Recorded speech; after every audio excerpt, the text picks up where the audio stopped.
What does a photographer need to do for a successful pre-wedding shoot? For any shoot, theme is must.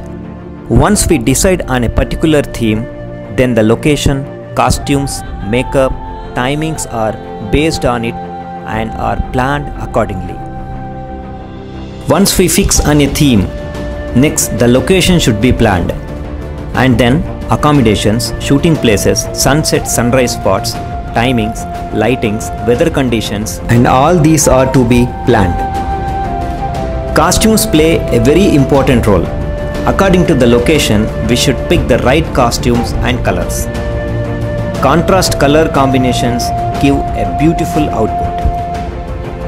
Depending upon the costumes, makeup and hair setting should be done. Moderate makeup for outdoor shoots is much preferred.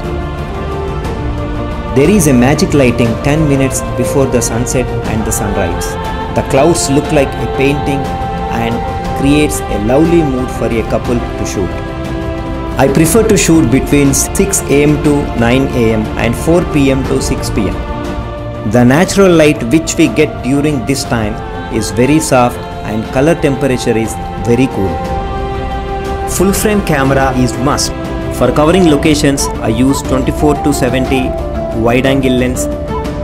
For clear expressions, 85mm lens, and for extreme close-ups, I use 200mm. For videos, I prefer Sony RX4 with a gimbal, slider and a steady camera. And also flashlight, LED light and reflectors are also used, and I carry extra batteries and memory cards. At times, locations are not that interesting, but we can make it one by proper framing and angles.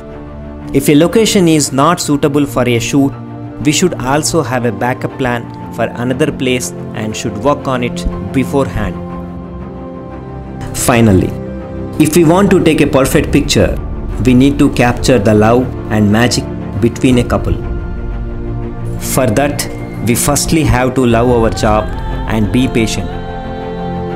We need to be friendly to them, make them comfortable with us, talk to them, and should make them do what exactly we are looking for, creating a lifetime memory for them.